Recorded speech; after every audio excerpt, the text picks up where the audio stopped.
अस्सलामुअलैकुम वरहमतुल्लाहि वबरकातुह।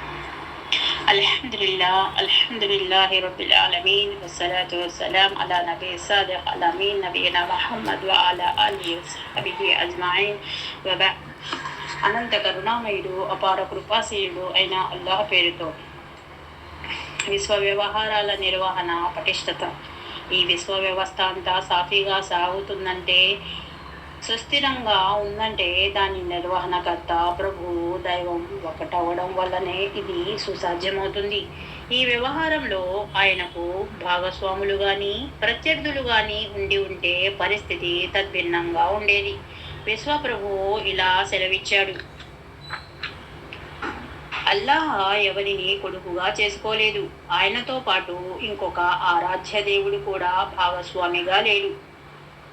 ఒకవేళ అలాంటిదేదైనా ఉంటే ప్రతి దేవుడు తాను సృష్టించిన సృష్టితాలను తీసుకొని వేరైపోయేవాడు. ఖురాన్ సూరా అల్ ముమినూన్ వాక్యం నంబర్ 91. నిజ దైవము అయినవాడు సృష్టికర్తతో పాటు కార్యనిర్వాహకుడై ఉండాలి. ఒకవేళ విశ్వ సార్వభౌమత్వంలో అల్లాహ్తో పాటు వేరొక దేవుడు కూడా భాగస్వామిగా ఉండి ఉంటే సృష్టి ప్రక్రియలో దాని నిర్వహణలో అతని ప్రమేయం కూడా ఉండేది. అట్టి పరిస్థితుల్లో అతను తనతో పాటు మరో దేవుని భాగస్వామ్యాన్ని ఇష్టపడేవాడు కాడు. పైగా అతనితో ఘర్షణ పడి అతనిని ఓడించి సమస్త సార్వభౌమత్వంపై దైవత్వంపై తన గుత్తాధిపత్యం చెలాయించేందుకు ప్రయత్నించేవాడు. ఒకవేళ ఇదంతా చేయగలిగే శక్తి తన వద్ద లేదనుకుంటే ప్రత్యర్థితో విభేదించి సామ్రాజ్యంలోని తన భాగాన్ని తీసుకుని వేరే కూటమి పెట్టేవాడు. ప్రపంచ రాజ్యాలలో జరిగేది కూడా ఇదే కదా.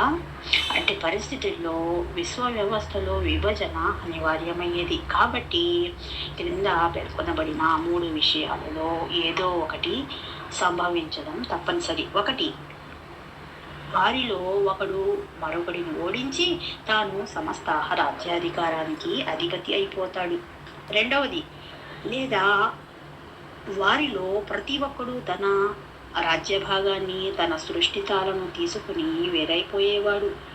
అదే గనక జరిగితే రాజరికము సృష్టితాలు విభజితం అయిపోయేవి. 3వది, లేదా వారిరువురు వేరొకరి అధికారానికి లోబడి వ్యవహరించేవారు. అట్టి పరిస్థితుల్లో అతని వారిపై సిసలైన దైవము అవుతాడు. మిగిలిన వారంతా ఆ దైవానికి దాసులుగా ఉంటారు. ఈ 3వ పరిస్థితి నిజమైనది. ఎందుకంటే విశ్వంలో ఎలాంటి విభజన కానీ చంద్రవందర స్థితి కానీ లేదు. దాని వ్యూహరచయిత నిర్వాహకుడు ఒకే ఒక్కడని ఈ విషయం రుజువు చేస్తుంది. ఆయనకు ప్రతిద్వంది అంటూ ఎవడూ లేడు. దాని యజమాని ఒక్కడే. ఆయనకు భాగస్వామి కానీ సమవుజ్జి కానీ ఎవడూ లేడు. ఈ విషయాన్ని అందరూ గ్రహించాలని అందరికీ అల్లాహ్ సుబ్హానహు తఆలా సృష్టి ధర్మాన్ని, సృష్టికర్త యొక్క విశిష్టతను గ్రహించి అల్లాహ్ సుబ్హానహు తఆలాని ఆరాధించే సౌభాగ్యాన్ని కలిగించాలని కోరుకుంటున్నాను. ఆమీన్ సుమ్మా ఆమీన్. వాఖిరు దఅవానా అనిల్ హమ్దులిల్లాహి రబ్బిల్ ఆలమీన్. అస్సలాము అలైకుం వరహ్మతుల్లాహి వబరకాతుహ్.